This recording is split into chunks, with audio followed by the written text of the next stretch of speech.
Baik, makasih. Sudah, Ibu. Oke. Oke, terima kasih. Saya kalau di-record jadi deg-degan juga nih, takut viral saya. Oke, mungkin yang baru bergabung, saya infokan lagi di sini saya tidak mau menggurui atau tidak mau, menjadi leader di utama, tapi saya mau di sini, saling berbagi ilmu, bisa diskusi, mungkin yang punya pengalaman lebih dalam usaha bisa banget, sharing di sini, ya, karena di sini tidak menutup pungkiri, harus dosen yang utama untuk mengajar, tapi mahasiswa juga bisa saling mengisi mengajar.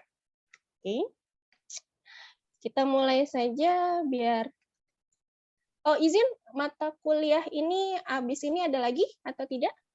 Ada, Bu. Ada. Ada. Binil.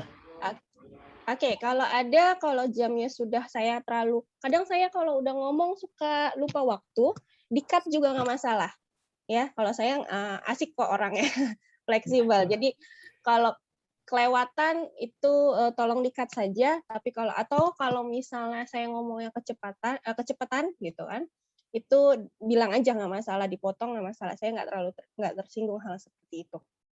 Dan yang terakhir, saya izin mohon maaf kalau kadang saya ngomong R-nya kurang jelas. Jadi kalau kebanyakan R, saya suka rada-rada, cadelnya suka keluar gitu kan, jadi mohon maaf.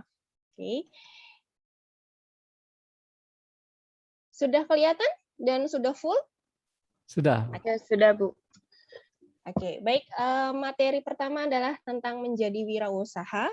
Mungkin yang tadi saya bilang di sini ada yang sudah punya pengalaman menjadi wirausaha atau belum sama sekali, itu bisa sharing sama-sama. Oke, perkenalkan mungkin yang baru datang, nama saya Hilma Farhani, S1 saya adalah ambil pendidikan anak, lalu sangat jauh sekali, sangat mental, ambil S2-nya saya lebih ke manajemen dan lebih konsentrasinya ke pemasaran. Dari pendidikan anak ke manajemen, kalau orang lain nganggap jauh sekali, tapi buat saya kayaknya gambaran buat calon ibu rumah tangga nih, ya kan? Pendidikan anak sudah dipelajari dengan bagaimananya, terus manajemen ya nanti kalau suami lagi lembur kan saya tahu nih, oh ini tanggal-tanggal gajian nih gitu kan. Alasannya lembur, saya tahu nih gimana sih manajemen di kantornya gitu. Jadi nggak gampang-gampang dibodohkan lah sama suami. Oke, intermezzo saja ya Bapak Ibu. Oke.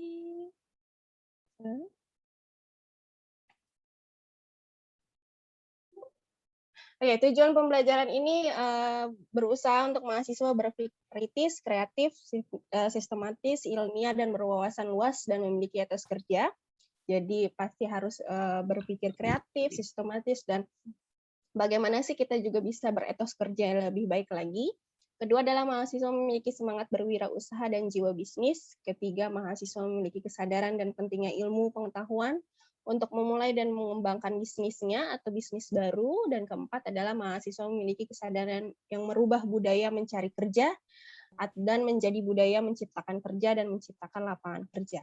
Ini tantangan buat diri saya juga tersendiri, bagaimana bisa membuat budaya mencari kerja menjadi menciptakan lapangan kerja. Ya, karena saya sadar saya juga masih bekerja sekarang di kampus gitu kan, tapi untuk dapat biaya tambahan itu udah mulai membuka usaha-usaha walaupun memang usahanya tidak terlalu besar.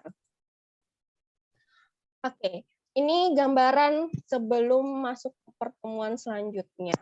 Ini adalah makanan-makanan keseharian atau makanan yang simpel sekali, ya. Bahan-bahan utamanya adalah bahan-bahan yang simpel yang sering dilihat.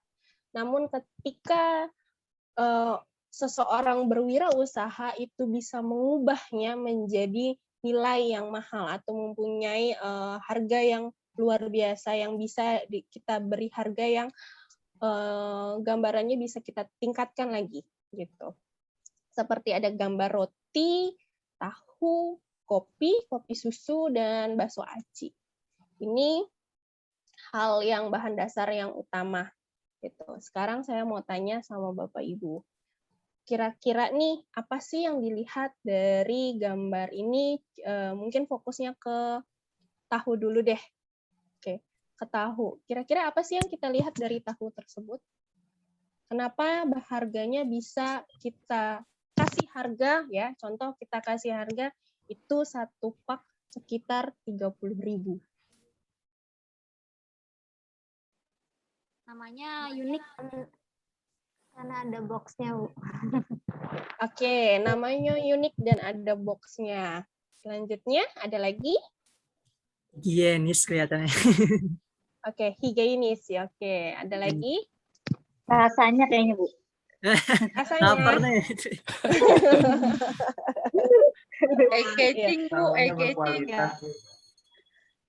Desainnya menarik. eye-catching. Oke, packagingnya menarik ya. Menarik.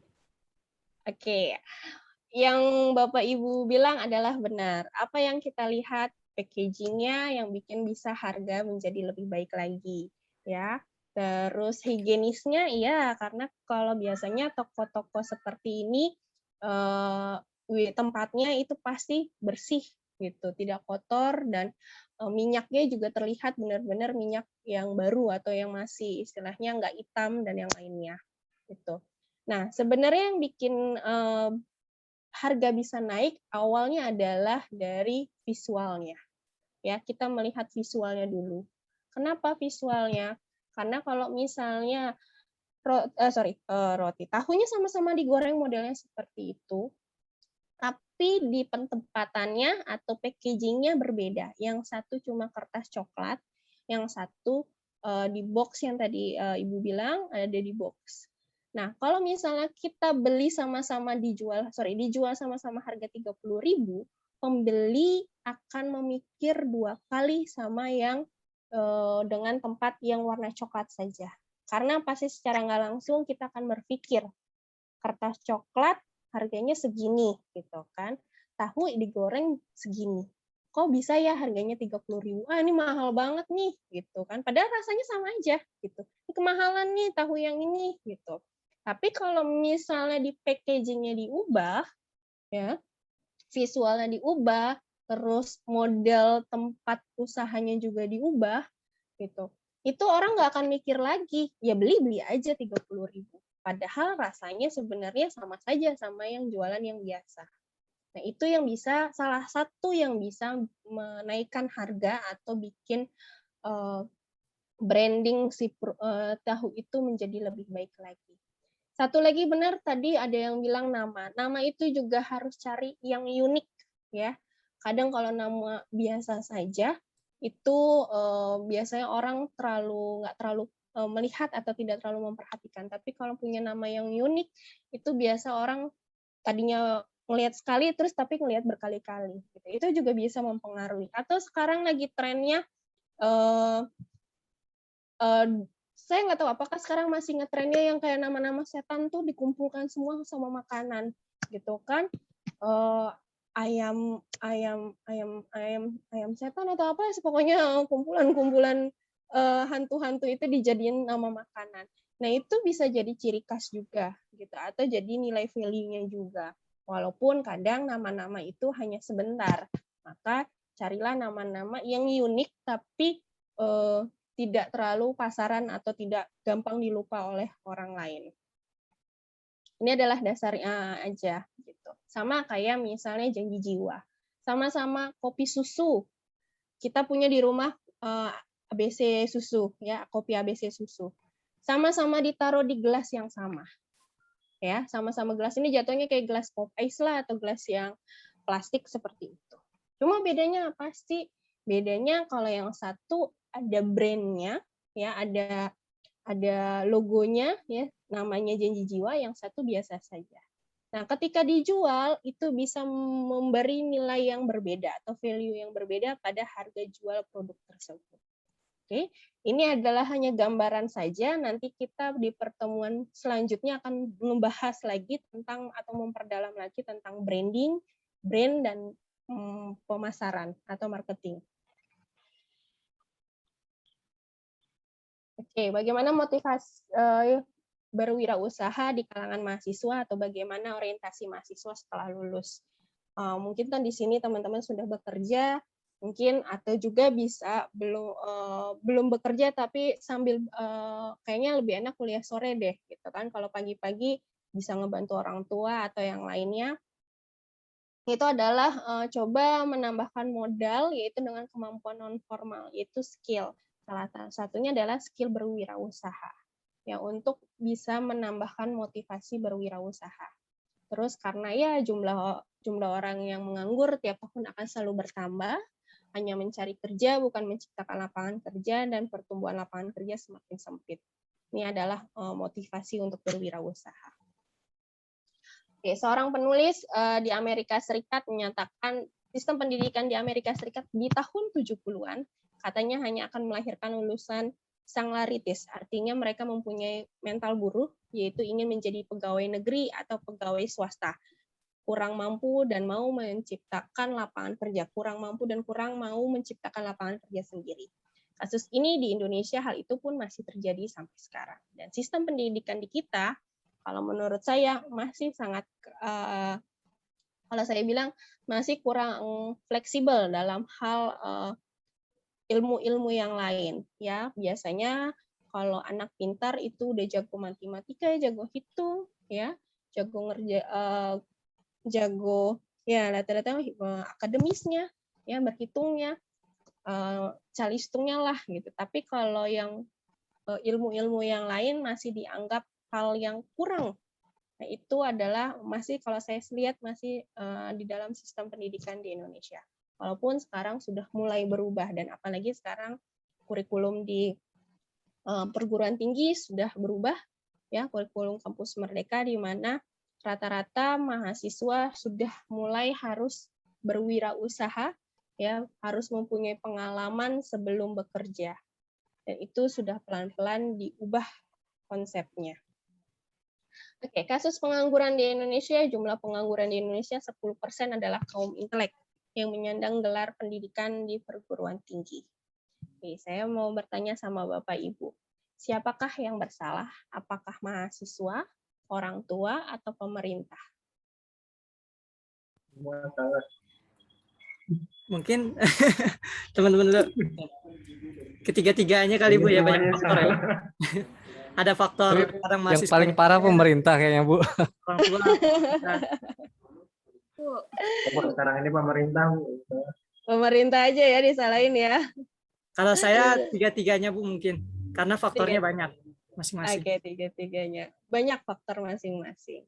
Sebenarnya memang benar, semua saling berkait. Semua bisa dibilang bersalah juga, tapi juga dibilang tidak bersalah. Kadang di sisi satu kita melihat positifnya, di sisi satu kita melihat negatifnya. Nah, namun kalau misalnya jumlah pengangguran di Indonesia 10% adalah kaum intelek yang menyandang gelar pendidikan perguruan tinggi, rata-rata adalah kalau di sisi lain adalah mahasiswa tersendiri. Kadang mahasiswa suka tidak mengembangkan, padahal sebenarnya bisa kurang mengembangkan atau mengeksplor skill kemampuan yang lainnya. Karena yang saya tahu bagaimana sih ternyata ilmu tidak hanya satu, ya, tidak hanya misalnya pendidikan agama Islam, tapi pendidikan agama Islam itu bisa berkaitan dengan ke hukum, terus ke ekonomi, terus sekarang ke usaha juga ada yang namanya pasti kan berkaitan tentang agama. Nah, itu kadang suka yang terjadi, tapi kita lihat itu juga saling berkaitan. Pemerintah juga mungkin sekarang tadi kelas pagi bilang gara-gara sumber daya manusia asingnya sering masuk, Bu. Jadi kita yang di Indonesia banyak yang nganggur gitu kan. Nah, itu bisa lagi kita evaluasi kenapa sih pemerintah atau kenapa sih sumber daya asing itu lebih baik dimasukin daripada kita yang negara sendiri atau warga sendiri jarang untuk dikasih pekerjaan. Nah, itu jadi tantangan terbesar. Yang sering saya ngobrol sama teman-teman yang HRD, ya jadi di luar saya punya teman-teman yang banyaknya HRD atau teman-teman yang kerja di bagian manajemen divisi, itu mereka rata-rata ada yang bilang gini, kenapa sih lebih memilih warga asing untuk bekerja.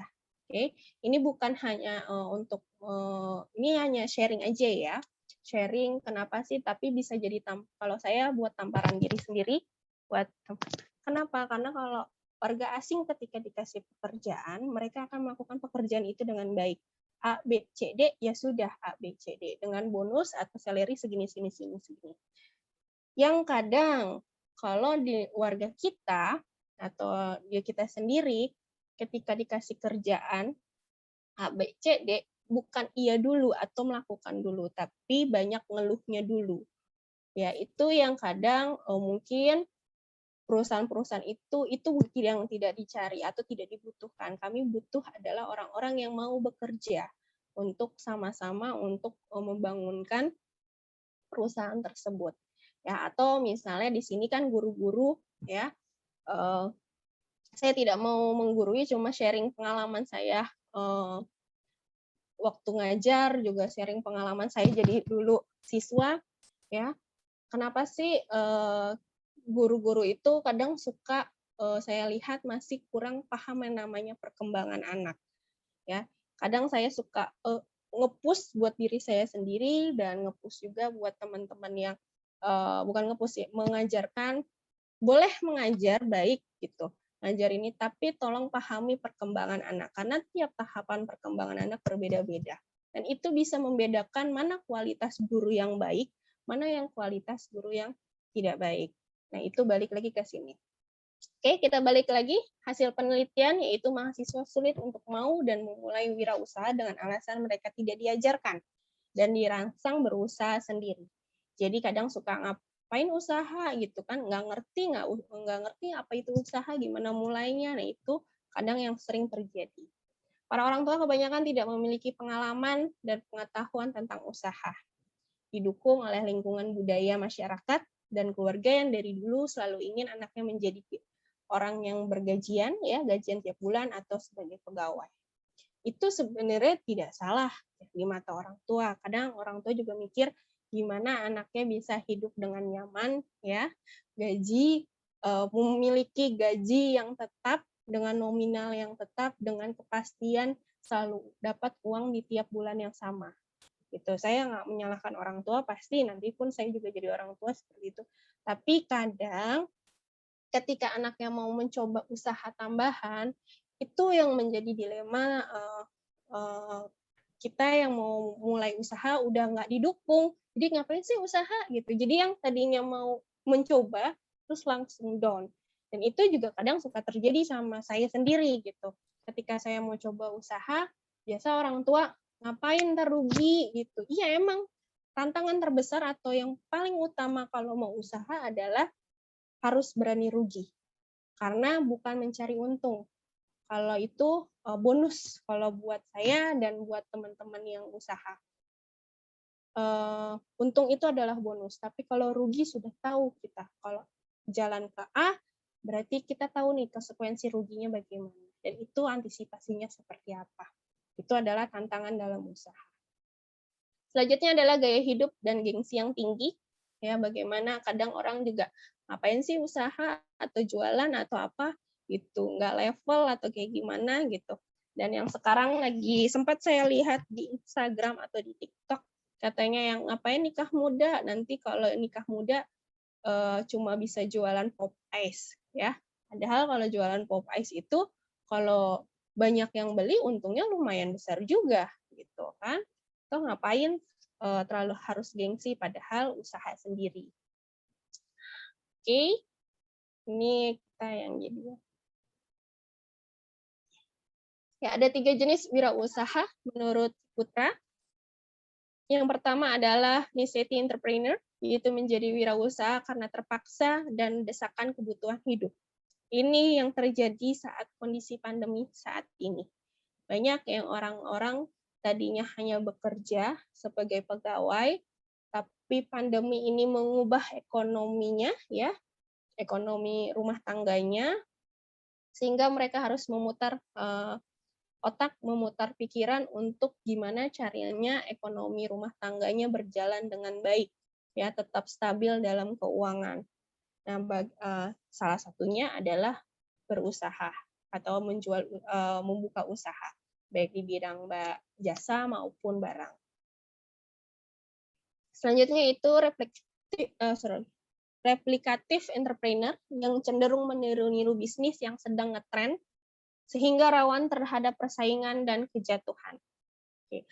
Di sini biasanya lagi trennya dulu yang saya ingat ayam tulang lunak ya. Ayam tulang lunak itu lagi trennya. Jadi semua banyak yang jual ayam tulang lunak. Setelah ayam tulang lunak mulai lagi lah ada tren baru namanya ayam apa ya? Ayam geprek lah, misalnya dari ayam tulang lunak terus ayam geprek. Nah, sekarang lagi tren juga masih ayam geprek. Nah, itu adalah termasuk cenderung bisnis yang meniru-niru gitu. Nah, ini akan berkaitan dengan inovatif entrepreneur. Bagaimana pengusaha itu kuat tidak atau siap tidak dengan inovasi dalam ayam geprek tersebut. Karena pesaingnya banyak, berarti dia harus bisa berinovasi dalam produknya sendiri. Dikasih apakah? Sekarang lagi dikasih keju mozzarella, atau sekarang dikasih strawberry atau dikasih yang lainnya, sehingga mempunyai ciri khas usahanya tersebut. Atau yang sekarang kadang yang nomor 2 itu adalah usaha yang cepat redupnya. Contoh adalah dulu lagi trennya batu akik ya, kalau nggak salah. Banyak orang yang berjualan batu akik. Terus sekarang waktu awal-awal pandemi ikan cupang kalau nggak salah ya. Ikan cupang, terus ada yang namanya jual tanaman, ya tanaman lagi rame banget.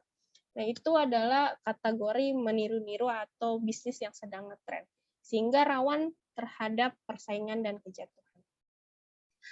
Yang berkaitan dengan inovatif entrepreneur, yaitu wirausaha inovatif terus berpikir kreatif dan melihat peluang dan meningkatkannya.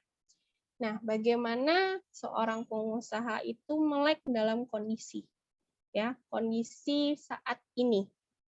Karena kalau misalnya tidak siap atau tidak berpikir atau tidak berinovasi kreatif, sehingga usaha tersebut akan redup. Contoh, di sini Bapak Ibu ada yang suka makan all you can eat? Makan daging sepuasnya? Hana-masa ya, Bu? Model-model doang sih, Bu. Hana-masa lah. Hana-masa, Hana-masa pocajang. Seribu sepuasnya, kalau nggak habis suruh bayar lagi. Iya, betul. Ya, itu adalah termasuk terlihat bagaimana suatu perusahaan atau suatu usaha melakukan inovatif entrepreneur. Ya. Hal yang simpel kayak Hana-masa lah, atau pocajang, atau makanan-makanan all you can eat. Itu adalah kalau usaha itu harus makan di sana. Gitu. Kalau apalagi dengan kasus PPKM, tutup total, ya kan? Mereka harus berpikir lebih bagaimana produknya bisa tetap dibeli oleh orang lain atau konsumennya.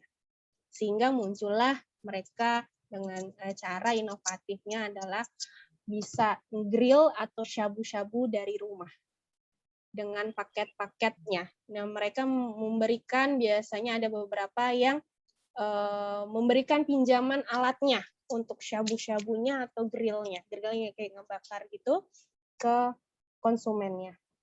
Itu yang sering dilakukan. Atau mungkin pernah lihat pocajang modelnya sama kayak makanan Korea, dia ngegrill bakar daging gitu. Nah, dengan kondisi pandemi seperti ini, mereka berpikir lebih baik lagi atau berpikir kreatif lagi sehingga mereka membuat kayak makanan bento. Ya, makanan yang ada nasinya, ada dagingnya, daging grillnya, terus ada kimchinya, terus ada teman-teman yang lain. Sehingga bisa konsumen bisa membelinya secara take away. Dengan harga yang kategori lebih murah daripada makan pas yang di all you can eat. Itu termasuk adalah inovatif. Contoh gambaran lagi sekarang Hokben. Kita lihat. Sekarang tuh lagi trennya namanya makanan-makanan Korea. Nah, Hokben yang tadinya cuma makanan lebih kayak katsu atau yang kering-kering, sekarang Hokben berinovasi.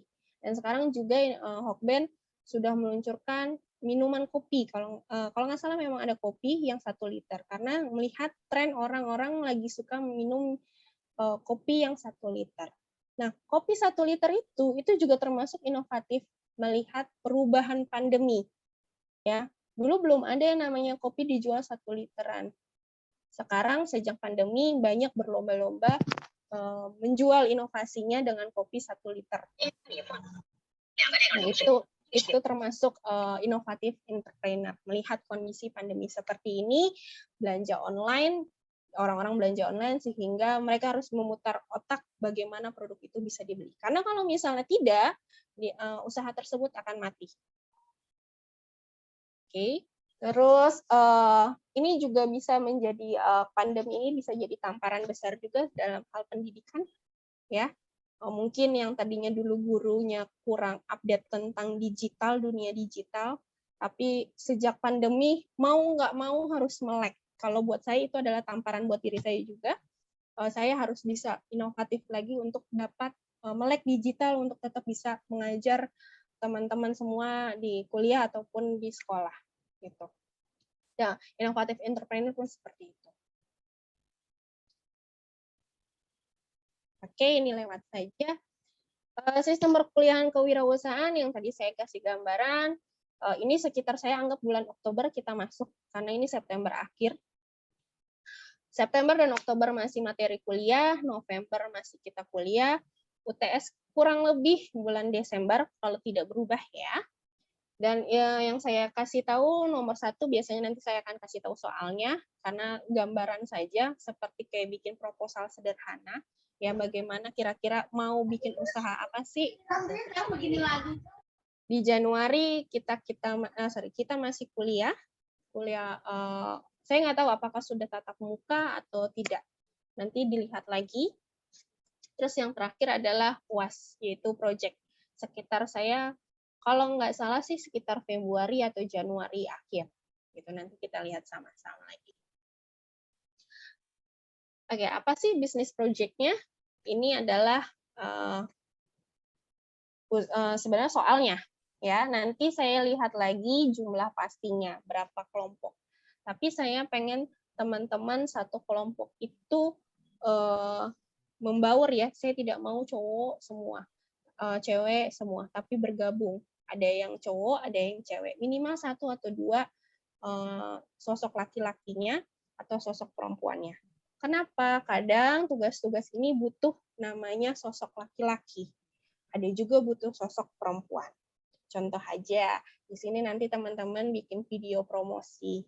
Bebas promosinya teman-teman yang jadi modelnya, ya, atau produknya yang hanya yang dilihatkan. Tapi kalau misalnya produknya adalah make up, ya kan, nggak mungkin kan Bapak Chandra sama Bapak Salman saja satu kelompok, terus aku jualan lipstik gitu kan, ini bagus loh kan, itu kan nggak mungkin gitu. Pasti kan butuh sosok perempuannya untuk jadi modelnya gitu kan. Mungkin Pak Salman kasih hadiah kepada Bu Siti Daria, nih hadiah buat kamu, pas dibuka, lipstik, saya coba dulu ya gitu kan. Itu juga bisa menjadi promosi. Saya minta seperti itu. Ya, saling berkaitan atau saling bekerja sama. Nanti di proposal saya mau teman-teman memberikan job desk-nya. Contoh, misalnya Pak Salman lebih tugasnya adalah editing video. Nah, itu ditulis saja sebagai apanya. Atau Pak Chandra hanya sebagai modelnya, ya nggak apa-apa, kan ikut berkontribusi, ikut berpikir. Nah, itu saya minta teman-teman dikasih job desk masing-masing. Mau jadi juru ketiknya doang, mau jadi sebagai tempat kumpulnya, terus disediain makanannya kan, nah, itu nggak masalah. Yang penting saya mau teman-teman saling berkontribusi. Tidak mau ada yang cuma nerima jadi saja.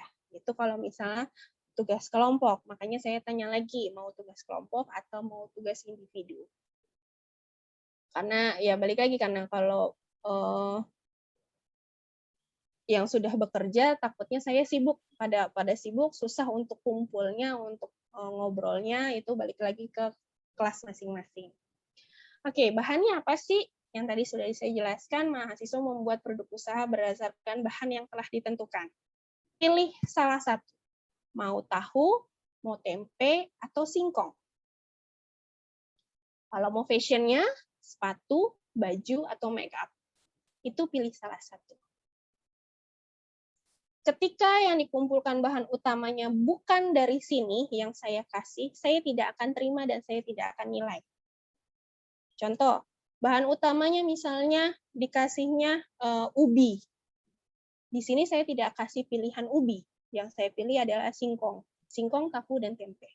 Saya tidak akan menerima dan saya tidak akan menilai seperti itu. Karena saya anggap teman-teman tidak memperhatikan atau mengikuti perkuliahan dari awal sampai akhir. Karena ini saya akan bahas terus dari awal sampai akhir. Biar saya ingetin terus, jangan lupa soal UAS, soal tugas UAS. Gitu. Oke. Contoh kalau tahu kayak tadi saya kasih gambaran pengalaman semester yang lalu ada yang bikin dimsum tahu. Mungkin ada yang bikin lagi yang lain. Ada juga ini bocoran dikit. Ada yang dari bikin empek-empek tapi bahan ininya dari singkong. Nah, itu bahan utamanya yang penting singkong dibentuk jadi empek-empek. Itu nggak masalah karena bahan dasar utamanya saya butuh. Nah, kalau fashion terserah mau sepatunya mau dikasih bling-bling, dikasih emas ya, emas berapa mau logam mulia itu nggak masalah ditempel-tempel gitu kan. Kalau jangan lupa kalau sepatunya ditempel logam mulia, kirim ke rumah saya. Kirim ke rumah saya lumayan gitu kan. Jadi, keren juga nih sepatunya. Terus bajunya bebas. Mau dibikin apapun bebas gitu. Inovasi misalnya baju mau ditambahin, kayaknya kalau tambahin bahan lain dibikin masker atau ditambahin baju di bonus kaos kaki itu nggak masalah. Yang penting bahan utamanya adalah baju. Atau bajunya ditempel bukan ditempel ya, dikasih rantai-rantai biar keren ya, biar keren, lebih berat lagi gitu atau biar kece. Itu nggak masalah. Yang penting bahan utamanya baju. Make up pun sama. Itu kalau make up biasanya lebih ke bagaimana promosinya dan bagaimana packagingnya ya diubahlah packagingnya. Itu adalah salah satu utamanya. Jadi mohon kerjasamanya. Nanti mungkin tadi Khairunisa saya akan minta informasinya lagi ya, keputusan di kelas mau individu atau mau kelompok. Oke, apa yang harus dikumpulkan? Produk yang dijual bukan hanya barang atau jasa ya, tapi saya minta teman-teman dibuat planning atau proposal sederhana. Bebas model proposalnya, saya tidak mau kaku, sebebas apapun, sekreatif Bapak Ibu untuk membuat proposal. Nggak usah kaku-kaku banget, yang penting intisarinya ada. Kayak nama produknya, misalnya nama tokonya, andailah buka toko, ya kan? Tokonya Pak Salman Khan gitu kan, asli dari ini gitu kan, atau misalnya Chandra apa gitu di toko Chandra gitu kan. Itu nggak masalah. Lalu packagingnya, saya minta teman-teman buatlah packaging yang baik atau yang rapi atau semenarik mungkin untuk orang-orang, kira-kira menarik nggak ya untuk dibeli. Terus selanjutnya adalah promosi. Promosinya itu dalam bentuk video dan gambar. Gambarnya bisa pamflet atau flyer atau apapun itu. Videonya bebas asal videonya yang tidak ada hal-hal negatifnya. Ya, nggak perlu panggil model ya. Influencer yang lainnya, modelnya mahasiswa tersendiri saja. Gitu. Atau kalau misalnya tugas individu, bisa tuh modelnya pasangannya sendiri, istri atau suaminya dijadiin modelnya ya kan. Papa, aku bikin ini baru beli tahu ya, cobain dong gitu kan. Itu juga bisa menjadi iklannya ya kan. Terus selanjutnya adalah manfaat. Manfaat ini masuk ke planning. Saya minta tetap ada manfaat apa barang yang dijual. Ya kira-kira kalau tahu itu manfaatnya apa sih? Karena itu bisa menjadi nilai value atau nilai dalam promosi. Ini saja tugas di UAS. Dikumpulkannya kapan? Hanya gambaran saja Bapak Ibu, saya nggak tahu apakah bisa tatap muka apa enggak. Kalaupun tatap muka, kita presentasi. Nggak perlu lama-lama, kalau individu saya kasih waktu cuma sekitar 5 menit atau 10 menit. Yang penting memperkenalkan produknya. Kalau misalnya masih online, ya, kalau masih online, saya minta teman-teman nanti kirim ke rumah saya. Tinggal pilih mau pakai jasa yang mana yang paling murah juga nggak masalah, nggak usah mahal-mahal. Yang penting kirimnya jangan melewati hari ujian. Contoh, misalnya tanggal ujian tanggal 15. Berarti kan kalau namanya kirim ada waktunya, ya kan? Nah, saya minta teman-teman kirimnya sebelum tanggal 15. Sehingga tanggal maksimal 15 sudah ada di saya untuk saya nilai. Oke, kali kirimnya sekitar tanggal 7, 8, 9, 10. 10 ke 15 kan masih ada range waktu. Nah, kali aja Bapak Ibu ada yang tinggal di London, terus di Singapura, atau Malaysia ya, atau di luar Pulau Jawa, ya itu kan lumayan waktunya. Nah, saya takutnya kalau pas tinggal di Malaysia atau di London atau di Amerika gitu kan, atau di Korea Selatan, kirim, Bu. amin. Oke. Kirimnya pas tanggal 14 atau 13. Sampai di saya bisa tanggal 20-an gitu. Kalau takutnya kelamaan gitu. Oke, paham sampai situ pengumpulan kelasnya? Tugasnya. Jadi kita lihat lagi kalau misalnya masih online, dikumpulkanlah tepat waktu. Yang terakhir yang apakah saya tadi sudah bilang apa belum, tapi saya ulang lagi, diusahakan ujian tepat waktu. Karena saya tidak menerima ujian susulan, mohon maaf Bapak Ibu, kalaupun susulan itu dengan konsekuensi atau misalnya ada kendala sakit, masuk ke rumah sakit, ada keluarga yang meninggal, atau ada yang bencana. Ya, mohon izin saya tidak menerima susulan kecuali alasannya itu. Kenapa? Karena kalau misalnya susulan, pasti Ibu Bapak ngerasain lah menjadi guru ketika ada siswa yang ngerjain susulan tuh kayak gimana sih. Saya nggak masalah kalau susulan dari UTS ke sebelum UAS, tapi kadang teman-teman pas UAS baru sadar, belum UTS. Itu kan sangat-sangat jauh sekali. Gitu. Itu yang saya takut konsekuensi seperti itu, maka saya lebih baik saya cut dari awal, saya tidak menerima ujian susulan kecuali sakit masuk rumah sakit ya, terus ada keluarga yang berduka, dan bencana alam. Itu saja. Sekian dari saya, nggak terlalu banyak, hari ini adalah lebih pengenalan saja. Mungkin Bapak Ibu ada yang sudah punya usaha? Alhamdulillah saya sudah, Bu. Oke, Bu Siska usaha apa? Keripik tempe. Keripik tempe. Teman-teman di sini udah pernah nyobain? Belum. Sudah, Belum? sudah. Sudah. Oh iya, kalau Sudah. belum, tulis alamatnya di chat, kali nanti Bu Siska kirim. Pelit ya, Bu? Kita bantu promosi loh. Kirim. Saya jadi aktor Siska. Bu, dia mah langsung orangnya langsung, jadi pelayanannya all out. Oh gitu, oh bagus dong gitu kan. Oh udah punya usaha, pengalaman usahanya bagaimana nih? Berarti Bu Siska bisa sharing-sharing ilmu. Udah berapa tahun Bu jualannya atau berusahanya? Dan ini Bu, cuman kita pending soalnya waktunya nggak keburu. Oh gitu, oke nggak Ya. masalah. Selain Bu Siska ada lagi yang sudah punya usaha? Usaha jasa juga bisa ya, nggak hanya produk barang saja, tapi jasa juga termasuk. Bu. Ya Ibu Siti, usaha apa? Laundry, Bu. Oh laundry, wah itu bulanan saya tiap bulan. Model kiloan apa satuan? Kiloan, Bu. Wah. Kiloan ada, satuan ada, Bu. Oke, bisa lah ya. Nanti rumahnya di mana? Nanti saya kirim baju saya maksudnya buat dicuci. Oke, bisa tuh Bu Siti kan inovasi usaha ya laundry. Dulu kemarin-kemarin sih bulan-bulan yang lalu atau tahun yang lalu itu lagi tren yang gambarnya Lee Min Ho ya. Lee Min Ho laundry di sini, padahal tulisannya tidaknya itu sangat kecil. Nah itu adalah strategi pemasaran juga. Nah sekarang pertanyaan saya, Ibu taruh foto siapa di depan?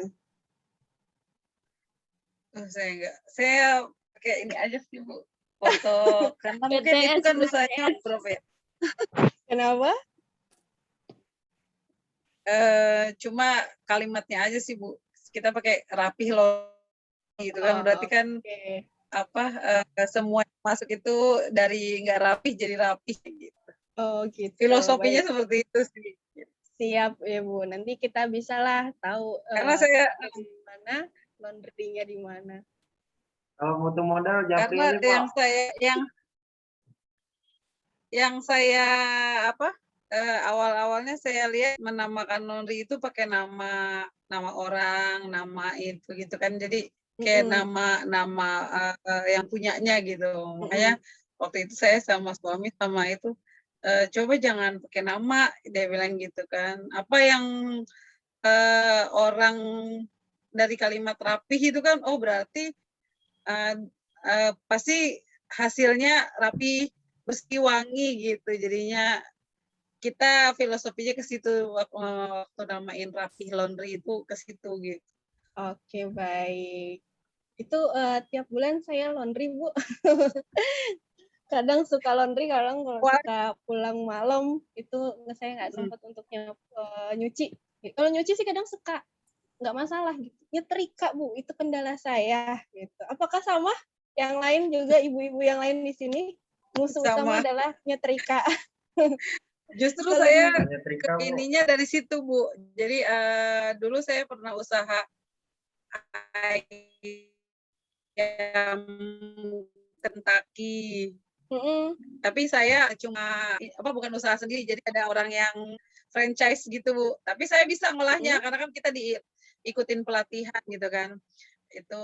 Tapi ya gitu namanya kan saingannya agak lumayan ya, yang awalnya harganya harga dengan barang yang lebih gede dan harganya lebih murah. Jadi orang tuh padahal mungkin kadang rasanya sih kurang enak gitu ya. Tapi balik lagi, apalagi saya kan tinggalnya di kampung ya. Itu juga sih sebenarnya iniannya tantangannya gitu. Ada yang lebih murah dan mungkin rasanya sih kurangnya, tapi karena harganya lebih murah, jadi orang mencarinya yang lebih murah gitu. Betul. Terus akhirnya saya ada, kalau laundry itu kan maksudnya kalau hampir sama seperti makanan itu kan setiap hari orang butuh gitu kan. Setiap hari orang semua pasti nyuci gosok gitu kan. Sama kayak semua makan dan minum gitu. Jadi usahanya cari itu usaha yang memang kebutuhan gitu, dibutuhkan orang gitu. Jadi mohon maaf, mungkin kalau kayak menurut saya kayak misalnya kita jualan permen atau apa gitu, permen yang macam-macam lah. Tapi kan itu orang belinya nggak setiap hari, paling seminggu bisa 2 kali, seminggu atau 3 kali gitu kan. Tapi kan yang namanya laundry makanan itu pasti dibutuhkan orang setiap hari gitu. Betul. Cara Bu Siti Dahria tuh ternyata benar loh. Sebenarnya mau awal usaha adalah melihat sekeliling. Sekeliling kita tuh lagi butuh apa sih? Gitu. Sekeliling kita tuh nanti kita akan belajar perilaku konsumen. Sekeliling kita tuh apa sih yang dibutuhkan? Apa yang sering dibutuhkan oleh tetangga-tetangga sekitar? Ya. Nah, termasuk di daerah saya mungkin banyak orang-orang yang telah bekerja yang sibuk pulang malam terus nggak sempat untuk nyuci baju, nyetrika baju, sehingga di daerah saya sudah lumayan muncullah laundry kiloan, laundry satuan dengan harga yang lumayan lah terjangkau. Gitu. Karena melihat ini kayaknya warga sini nih males nyuci sama males nyetrika gitu. Ya udahlah kita kasih aja nih wadahnya, yaitu membuat usaha tersebut. Nah, itu adalah salah satu poin utamanya. Berarti langkahnya Bu Siti Badriah sudah baik, yang sudah melihat sisi kebutuhan orang-orang, apalagi kebutuhan ibu-ibu sekitar. Ya, biasanya itu. Oke, ada lagi yang punya usaha? Chandra katanya usaha modal, Bu. Modal keuangan. Oh, oke. Bapaknya keuangan di kelas ini ya? Bolehlah saya mau buka usaha, berarti nanti saya menghubungi Pak Chandra ya. Ini Bu, saya Lumayan buka usaha ini Bu, jasa tukang jemput, tukang dijemput. Biasa biasa ngerjain PPT sama makalah ya, Chan. Pakai riba, Bu. Biasa ngabsenin di e-learning, Bu. Oke. Itu jasa ya. Betul, bisa Iya, juga. Bu. Dulu saya kalau kuliah jasanya adalah jasa juru ketik tugas kelompok. Ya. Itu karena otak saya sudah mulai main otak bisnis nih. Lo nggak kerja nih, ya lo bayar aja deh gitu kan. Nggak bisa dong Hil kan gini-gini. Nah, kan situ mau dapat nilai nggak gitu kan sama-sama usaha, sama-sama saling menguntungkan gitu, tapi jangan ditiru ya, itu dulu saya melihat peluang usaha teman-teman saya yang malas untuk mengerjakan tugas, ya sudah saya manfaatkanlah mereka dengan baik-baik gitu, saya enak dia enak, saya untung dia untung gitu. Oke, ada lagi? Oke, baik. Mungkin saya mau sharing, Ibu. Boleh, silakan. Pertama, kalau untuk masalah usaha ya, terkadang saya sering mengingat apa yang disampaikan Bapak Anies Baswedan. Untuk saat ini tuh seharusnya kita kaum anak muda itu berpikir bukan lagi mau jadi apa, tapi kita berpikir mau buat apa. Oke. Kan ya tentu buat itu berarti kita menciptakan lapangan kerja yang tadi disampaikan ya, atau produk-produk. Nah, kalau untuk bahasan seputar usaha, alhamdulillah saya juga iseng sambilan pengalaman ukiran. Itu hampir 2 tahun ini sampai sekarang saya juga usaha pulsa, Ibu. Alhamdulillah, apalagi kan yang tadi disampaikan Ibu Siti Dahria, kebutuhan saat ini ya kan. Kemudian selain itu alhamdulillah dari segi peluang di masyarakat itu, karena sedikit bahkan susah masyarakat mencari pembelian kuota internet maupun pulsa susah gitu, sehingga saya coba dan alhamdulillah cukup antusias dari masyarakat gitu. Nah, terkadang yang saya mungkin ada hal yang ingin saya tanyakan. Sempat waktu itu di awal semester pertama ketika libur kan ada sekian jeda sebulan gitu, hampir sebulan lewat. Itu saya buka warung dan alhamdulillah itu banyak antusiasnya. Jadi di hari pertama buka aja udah hampir lumayan gitu, udah dapat bisa hampir 50 sampai 70 ribu itu penghasilan bersih gitu. Namun yang jadi pertimbangan itu karena saya kan juga kerja, kemudian kuliah, kemudian buka usaha. Sedangkan kata orang-orang kalau kita mau buka usaha itu harus kita sendiri yang terjun di lapangan gitu. Yang saya dengar gitu. Sehingga antusias saya selama 1 bulan setelah liburan selesai gitu, akhirnya saya coba tutup di warung tersebut, tapi saya alihkan di rumah gitu. Alihkan di rumah. Ya mungkin apakah hal yang demikian itu baik gitu, atau apakah benar yang punya prinsip kadang-kadang seperti itu, bahwasanya ketika berwirausaha harus kita yang terjun di lapangan sendiri gitu. Karena saya belum berani untuk memperkerjakan orang lain gitu. Makanya saya lebih baik saya tutup gitu. Nah, mungkin itu yang saya sampaikan dan alhamdulillah sampai saat ini saya juga mengabdi di sebuah lembaga. Terkadang kita terintegrasi, kadang bukannya saya mensponsori, kadang-kadang karena kita tahu dari pihak sekolah tahu, kadang-kadang ketika ada pembagian kuota ke anak-anak dari pihak kepala sekolah kadang-kadang menghubungi saya. Jadi ya di sisi lain ada keuntungan gitu. Simbolis mutualisme seperti itu. Mungkin alhamdulillah. Demikian, mungkin bisa disampaikan Bu Hilma. Oke, terima kasih Pak Salman. Semoga usahanya lancar ya dan sukses. Benar orang bilang kalau usaha, apalagi kita usaha pemula, lakukan diri sendiri dulu. Kenapa? Kalau kita langsung melimpahkan ke orang lain, kita tidak tahu medannya dan kita tidak tahu apa sih permintaan konsumen yang kurang tuh apa. Gitu. Karena kalau orang lain hanya tugasnya ya menjual, tidak menerima atau tidak melihat kurang lebihnya atau kira-kira ada masalah nggak sih. Mereka hanya melaporkan, nih loh pemasukannya segini, ini data-datanya yang pengeluaran tuh apa aja gitu. Sehingga kalau bisa dari awal usaha untuk usaha pemula adalah diri sendiri dulu, karena biar tahu medannya. Kalau misalnya tidak kuat, ya balik lagi, bisa sama keluarga atau orang yang benar-benar terpercaya, tapi tetap kita monitori.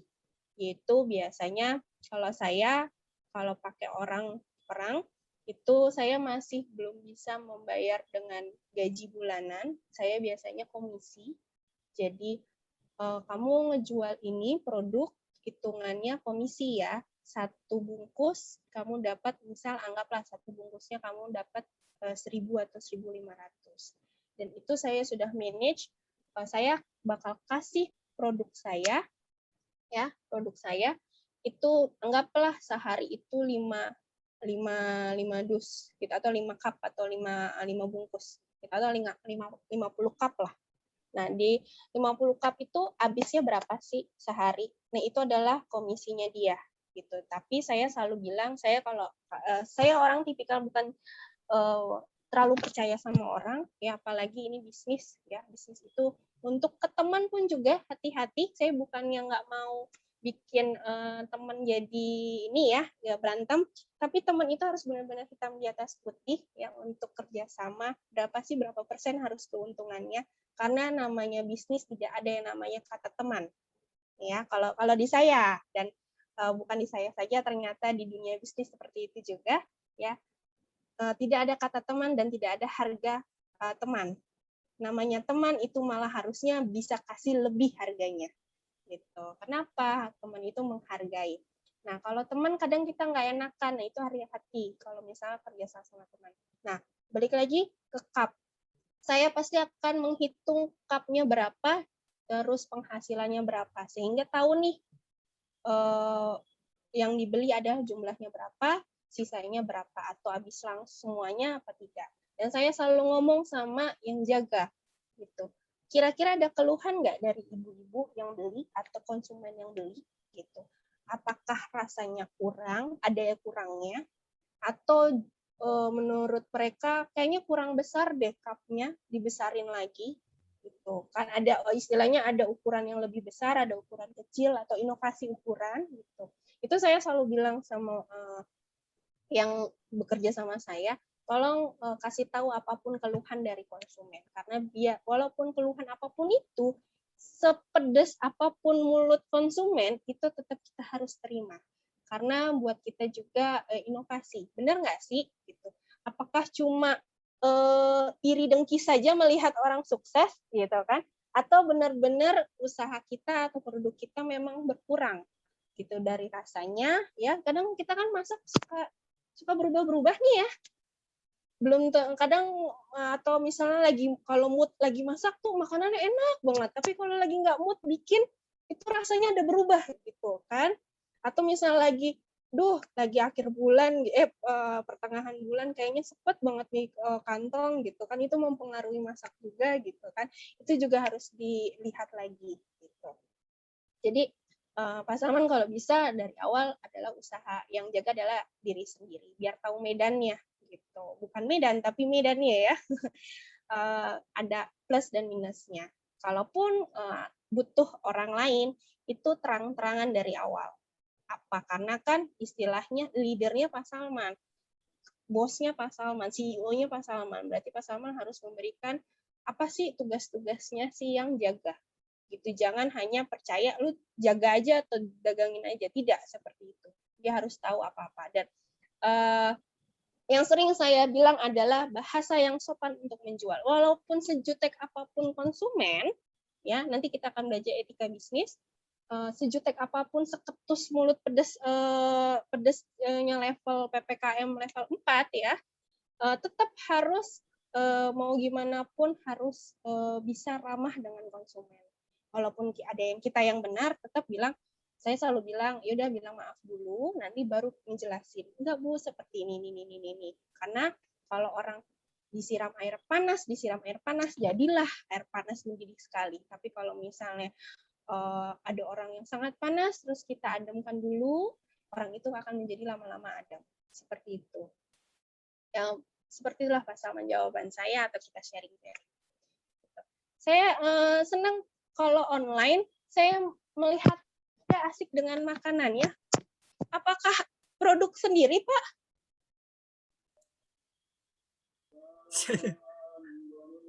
Mohon maaf, saya manggilnya apa? Pak Naga atau Kunadi? Apa Adi? Atau kakak? Gitu. Biasa dipanggil Naga. Oh, Naga. Oke. Koko Bu, biasa kita panggilnya Koko Bu. Oh, Koko. Oke, saya Koko. ikutin deh biar sama-sama. Lagi makan apa, Pak? Kayaknya asik, Pak. Produk sendiri, Pak. Bukan ya. Sambil ganjel lapar, Bu. Oh, nggak masalah. Saya nggak masalah. Mau sambil salto, mau sambil kayang, atau mau sambil makan. Nggak masalah buat saya. Yang penting teman-teman sudah semangat untuk kuliah hari ini. Oke, mungkin hari ini, kenapa Pak Chandra? Mau kirim modal buat saya? Enggak Bu, kalau butuh jemputan telepon saya aja Bu. Oke. Saya butuh jemputan kadang-kadang kok. Nanti saya calling lah. Oh iya. Paham kan? Oh, Bu, Bercanda modus itu, ya. modus Bu ya Bu. Udah berapa kali Oke. Chan? Oke, bercanda ya. Hari ini kita selesai saja dulu pertemuan hari ini. Saya nanti teman-teman ada kuliah lagi. Terima kasih. Saya mohon izin, mungkin Pak kemarin awal-awal Pak Salman ya yang WA saya. Ya. Saya infokan kita mulai tadinya kan 6:30, terus mundur jadi jam 7 karena saya mikir teman-teman mungkin dari kantor lelah, terus takutnya buru-buru untuk sholat ibadah, jadi mending lebih baik mundur dulu jam 7. Kadang juga izin saya mohon maaf, kadang suka sampai rumah suka jam 6 atau setengah 6 itu baru sampai. Jadi biar saya juga lebih refresh untuk mengajarnya gitu. Itu saja. Dan kalau misalnya sampai selesai yang tadi saya bilang kalau ada mata kuliah selanjutnya cut aja nggak masalah. Saya nggak masalah kalau kayak gitu. Oke. Sekian dari saya mohon maaf kalau ada salah-salah kata, mohon maaf jika ada bercanda saya mungkin ada yang kurang nyaman, saya mohon maaf. Wabil taufiq wal hidayah. Wassalamualaikum warahmatullahi wabarakatuh. Waalaikumsalam Assalamualaikum warahmatullahi warahmatullahi wabarakatuh. Makasih, Bu. Makasih, Bu. Sama-sama, Terima kasih, Bu. terima kasih semuanya. Makasih, Bu. Bu, nggak ada pertanyaan Bu ya? Minggu depan saja. Oh, Ditampung dulu pertanyaannya Piana. biar ketemu. ya semangat Biar- banget Bu. Padahal Bu, Oh, Bu, modus Bu. Ini, Bu. Semangat tapi sambil senderan ya. ya apa reba-reba dikit badan Bu.